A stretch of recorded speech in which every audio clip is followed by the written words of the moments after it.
Hello students, today we are going to start second chapter of class 10th history nationalism in India. इसका ये part 1 है. As we know that India had remained colony of Britishers for a long period of time.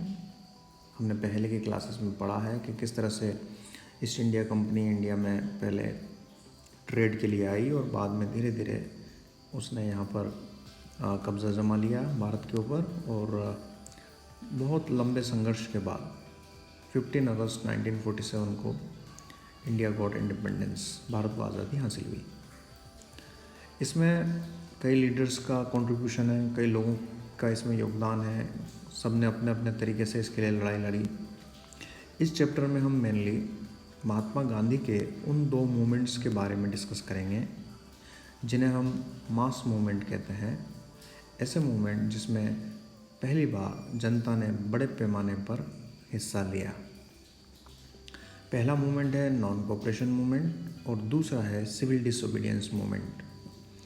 तो इन दो movements के बारे में mainly हमारा chapter है. तो चलिए हम शुरुआत करते हैं. ये वर्ल्ड का मैप है और ये जो मैप है ये 1919 का है. 1919 वो टाइम पीरियड है जब just first World war and हुआ था.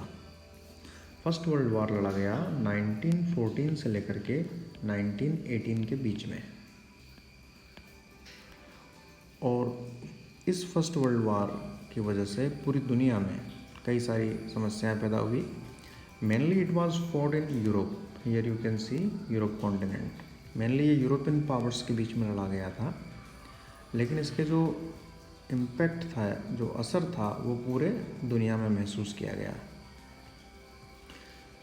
India as it was the colony of Britishers, so India also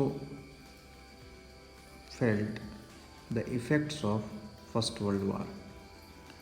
Bharat जिसके ऊपर की ब्रिटेन का शासन था और चूँकि ब्रिटेन एक बड़ी पावर था जो इसमें फर्स्ट वर्ल्ड वार में लड़ रहा था, तो इस वार के जो असर थे उससे इंडिया भी अछूता नहीं था. इंडिया के ऊपर भी इसके असर आए. किस तरह से फर्स्ट वर्ल्ड वार ने भारत को इफ़ेक्ट किया ये अब हम समझते हैं. The effects of First World वार. सबसे पहले इकोनॉमिक क्राइसिस आई. इकोनॉमिक क्राइसिस क्यों आई? जब भी वार होता है तो हम देखते हैं कि उसमें बड़े पैमाने पर एक्सपेंडिचर होता है. आर्मी के लिए, वेपन्स के लिए, उनके खाने पीने के सामान के लिए और दूसरी कई चीज़ों के लिए बहुत सारा पैसा खर्च होता है. So because of the First World war Britain was facing economic crisis और उसने इन इकोनॉमिक क्राइसिस को ख़त्म करने के लिए इंडिया के लोगों के ऊपर टैक्स बढ़ाना उचित समझा. India was the colony of Britishers, तो ब्रिटेन को ये लगा कि अगर हम इंडिया के लोगों पर टैक्स बढ़ा दें और उससे ये जो हमारा जो वार एक्सपेंडिचर है, युद्ध में जो खर्चा हो रहा है, इसे पूरा कर लें तो शायद हमारी इकोनॉमिक क्राइसिस ख़त्म हो जाएगी. तो उन्होंने पहली बार एक तो इंडिया में इनकम टैक्स लॉन्च किया. उस समय, उससे पहले इनकम टैक्स नहीं था भारत में. इनकम टैक्स लॉन्च किया और साथ साथ जो दूसरे टैक्स थे वो काफ़ी बढ़ा दिए. तो लड़ाई तो लड़ रहा है ब्रिटेन और टैक्स बढ़ रहा है इंडिया के लोगों के ऊपर. इंडिया के लोगों का कोई इन्वॉल्वमेंट डायरेक्टली फर्स्ट वर्ल्ड वार में नहीं है, लेकिन उसका बुरा असर इंडिया के ऊपर आ रहा है. सेकेंड थिंग ये हुआ कि उसी दौरान क्रॉप्स फेल्योर हुई, कई बार फसलें बर्बाद हो गई. मौसम वगैरह ठीक ना होने की वजह से, क्लाइमेटिक फैक्टर की वजह से फसलें ख़राब हो रही थी. तो एक तरफ तो टैक्स बढ़ रहा है, दूसरी तरफ फसलें ख़राब हो रही है. तीसरा, फोर्स्ड रिक्रूटमेंट. जब यूरोप के अंदर ये लड़ाई लड़ी जा रही थी तो ये जो ब्रिटेन की सरकार थी ये चाहती थी कि उनकी आर्मी में ज़्यादा से ज़्यादा लोगों को भर्ती किया जाए. इसके लिए उन्होंने देखा कि इंडिया के लोगों को हम इसमें अपनी तरफ से लड़वा सकते हैं और उनको भर्ती कर सकते हैं. जो लोग उसमें भर्ती नहीं होना चाहते थे तो उनको ज़बरदस्ती भर्ती किया गया, तो इसलिए इसे कहते हैं फोर्स्ड, ज़बरदस्ती रिक्रूटमेंट, भर्ती करना। तो कई लोगों को ज़बरदस्ती भी भर्ती किया गया उनकी इच्छा के खिलाफ, उनकी विल के खिलाफ। During that time India faced many famine, कई अकाल भी भारत के लोगों ने उस समय देखे। और उसी समय इन्फ्लुएंजा एपिडेमिक दुनिया में फैली, जिसको कभी कभी स्पेनिश फ्लू के नाम से भी हम जानते हैं। इस एपिडेमिक में ऑल ओवर द वर्ल्ड कई लोग मारे गए और इसका असर इंडिया में काफ़ी बुरा हुआ, क्योंकि एक तरफ तो ये एपिडेमिक इंडिया में आई और उसी समय अकाल भी बढ़ रहे थे, तो इसकी वजह से more than 1 crore people in India lost their lives. 1 crore से ज़्यादा लोग जो थे वो मारे गए। इस तरह से हम देखते हैं कि 1919 का जो ये टाइम पीरियड है वो भारत के लिए बहुत अच्छा नहीं है। भारत में हर तरफ समस्याएं हैं, लोग परेशान हैं। और इसी समय हम देखते हैं कि 1915 में महात्मा गांधी साउथ अफ्रीका से इंडिया आते हैं। महात्मा गांधी के बारे में आपने पहले भी पढ़ा है पिछली क्लासेस में, और किस तरह से उन्होंने साउथ अफ्रीका में मूवमेंट किया।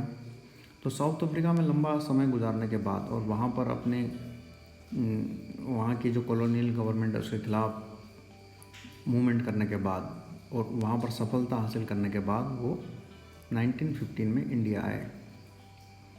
जब वो इंडिया आए तो उनका स्वागत किया गया और बाद में धीरे धीरे गांधी ने भारतीय लोगों की समस्याओं को समझना शुरू किया और बाद में उन्होंने सक्रिय भूमिका निभाना शुरू कर दी। गांधी जी जब भारत आए तो अपने साथ लड़ाई का एक नोवेल आइडिया, एक नया विचार लेके आए, and that idea is called satyagraha. उनके इस नए विचार को, लड़ाई शस्त्र को सत्याग्रह कहते हैं। गांधी जी के ही अनुसार अगर हम समझें कि सत्याग्रह का मतलब क्या है, व्हाट इज़ सत्याग्रह, कभी कभी एग्जाम में क्वेश्चन भी आता है सत्याग्रह को डिफाइन करें, तो गांधी जी के अनुसार सत्याग्रह जो है it is a power of truth. ये सच की ताकत है, सच्चाई की ताकत है। उनके अनुसार if the cause was true, यदि आपका जो उद्देश्य है वो सही है, if the struggle was against injustice, और आप अन्याय के खिलाफ लड़ रहे हैं, then physical force was not necessary, तब आपको फिजिकल फोर्स यानी कि आपको हिंसा करने की ज़रूरत नहीं है।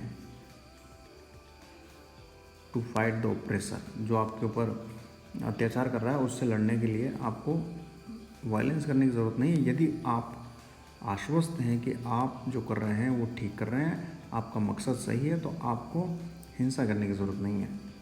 विदाउट सीकिंग वेनिजेंस और being aggressive, a satyagrahi could win the battle through non violence. उनके अनुसार बिना बदले की भावना के और बिना आक्रामक हुए भी हम अपने इस लड़ाई को जीत सकते हैं अहिंसा के द्वारा। तो ये गांधी जी का विचार था और इसी सत्याग्रह के बल पर उन्होंने जितने भी मूवमेंट किए भारत में, वो इसी के आधार पर उन्होंने आगे बढ़ाए। चलिए अब आगे की बात करते हैं। सत्याग्रह एट वेरियस प्लेसेस, उनके द्वारा जो अलग अलग जगह पर सत्याग्रह के प्रयोग किए गए और भारत के लोगों के साथ किस तरह से उन्होंने शुरुआत की धीरे धीरे, वो हम देखते हैं। सबसे पहले उन्होंने सत्याग्रह किया चंपारण, बिहार के अंदर 1916 में। चंपारण बिहार के अंदर उस समय नील उगाने वाले जो किसान थे उनके साथ बड़ी समस्याएं थी। जो इंडिगो कल्टीवेटर्स थे उनके साथ बड़ी समस्याएं थी। क्लास 8th में भी आपने इसके बारे में पढ़ा था, इंडिगो कल्टीवेशन के बारे में। तो मोस्टली जो मालिक थे इन प्लांटेशंस के, इंडिगो प्लांटेशंस के, वो अंग्रेज़ थे और वो इंडियन फार्मर्स को कंपेल करते थे, मजबूर करते थे कि वो अपनी ज़मीन पर भी इंडिगो उगाए, नील उगाए। बहुत सारे किसान नहीं चाहते थे नील उगाना, लेकिन फिर भी उनको ज़बरदस्ती नील उगाने के लिए मजबूर किया जाता था। कई बार ऐसा भी होता था कि जो किसान मेहनत करके नील उगाते थे उनको उस अनुपात में पैसा नहीं मिलता था जितनी उनकी मेहनत होती थी। तो कई किसान नहीं चाहते थे कि वो नील उगाए और इसलिए वो इसके विरोध में खड़े हुए। गांधी जी को एक नेता वहाँ के लोकल लीडर ले गए और उन्होंने कहा कि आप इन लोगों को कि इस संघर्ष को आगे बढ़ाएं। गांधी जी ने चंपारण सत्याग्रह शुरू किया किसानों को साथ में लेकर के, और अल्टीमेटली जो सरकार थी वहाँ की, बिहार की सरकार, उन्होंने किसानों के फेवर में डिसीजन लिया। तो इस तरह से उनका ये चंपारण सत्याग्रह सक्सेसफुल रहा। देन ही स्टार्टेड अ सत्याग्रह इन खेड़ा, गुजरात के अंदर खेड़ा डिस्ट्रिक्ट में जो किसान थे वो ज़्यादा लैंड रेवेन्यू की वजह से परेशान थे, लगान ज़्यादा था इसलिए परेशान थे। मौसम ख़राब होने की वजह से उनकी फसलें ख़त्म हो गई थी, फिर भी जो लैंड रेवेन्यू था वो कम नहीं किया गया था और लगान बराबर लिया जा रहा था।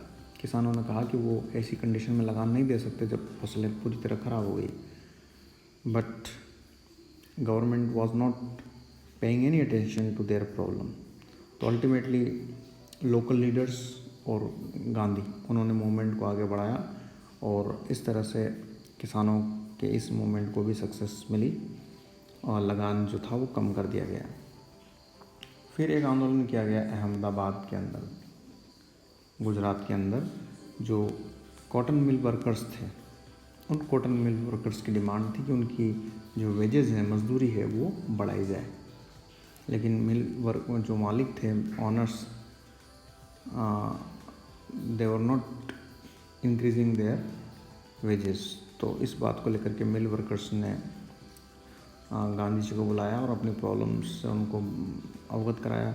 गांधी जी ने उनके फेवर में सत्याग्रह शुरू किया और अल्टीमेटली फिर इसमें भी सक्सेस हुई, उनकी वेजेस को बढ़ा दी गई। तो इन 3 डिफरेंट सत्याग्रह से गांधी जी को सक्सेस मिली और इससे उनका कॉन्फिडेंस बढ़ा और इसके साथ साथ लोगों ने भी समझा कि किस तरह से सत्याग्रह का प्रयोग किया जाता है। अब 1919 का समय आता है और ब्रिटिश गवर्नमेंट, कॉलोनियल गवर्नमेंट एक रूल पास करती है, एक्ट पास करती है, that is called the Rowlatt act. और रॉलेट एक्ट जो है वो सिडनी रॉलेट एक मेंबर थे काउंसिल के, उनकी रिकमेंडेशन पर बनाया गया था। और इस एक्ट का जो मकसद था वो ये था कि किसी भी तरह से इंडिया में जो भी ये मूवमेंट्स वगैरह हो रहे हैं अंग्रेज़ों के ख़िलाफ़, अंग्रेज़ सरकार के खिलाफ, इनको कंट्रोल किया जा सके, जो पॉलिटिकल स्ट्रगल है इसको कंट्रोल किया जा सके।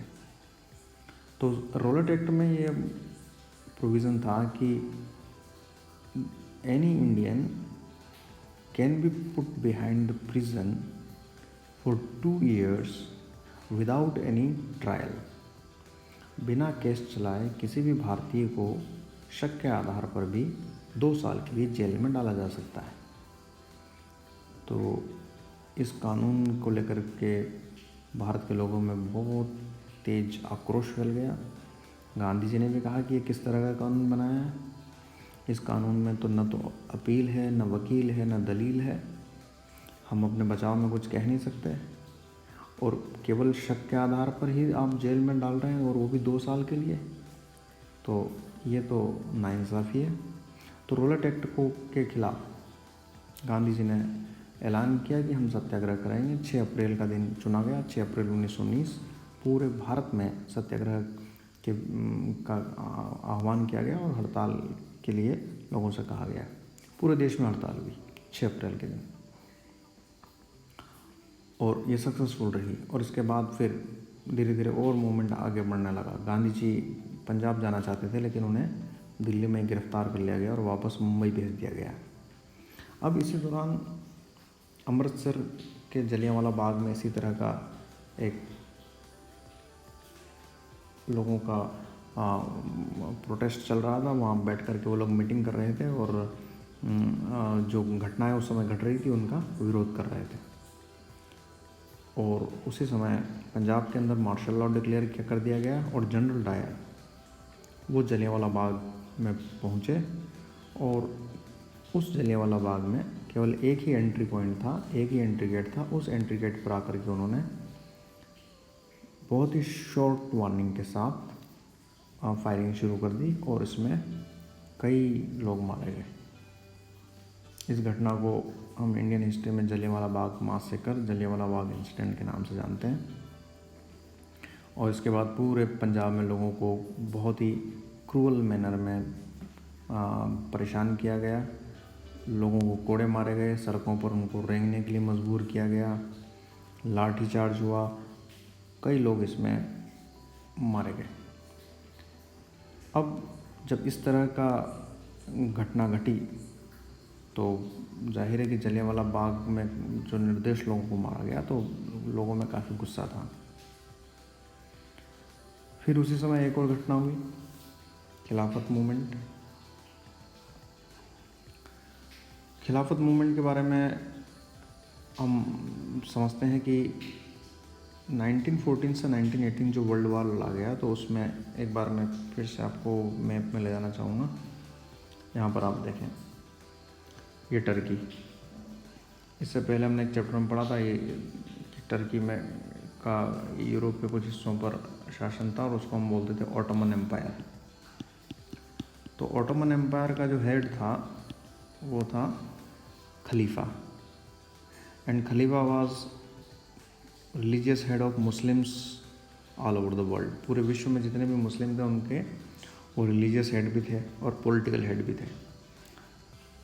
और टर्की भी फर्स्ट वर्ल्ड वार में लड़ रहा था, ऑटोमन एम्पायर भी इसमें शामिल था।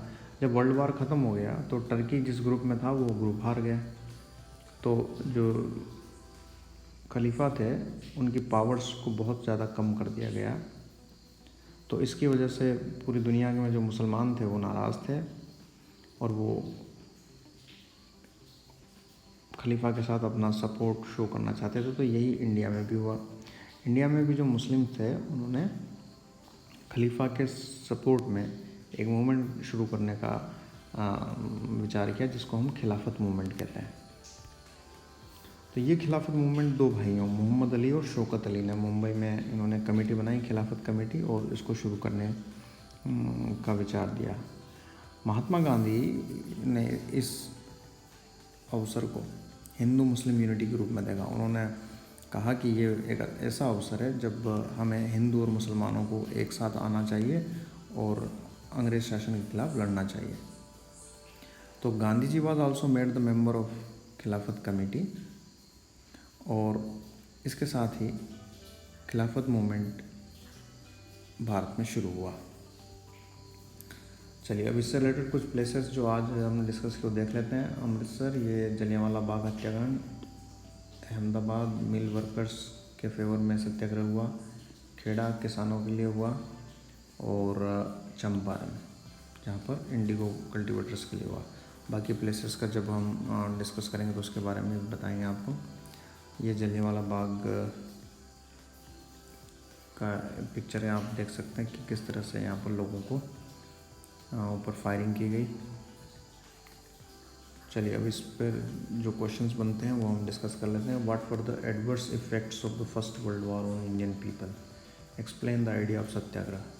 Right a short note on the following. Champaran satyagraha, Kheda satyagraha, Ahmedabad satyagraha और locate Jallianwala Bagh incident, Khilafat movement. Locate the following places on the map of India. Champaran, Kheda, Ahmedabad and Amritsar. Okay, चलिए अब इसके बाद बाकी हम नेक्स्ट पार्ट में डिस्कस करेंगे। Thank you for watching.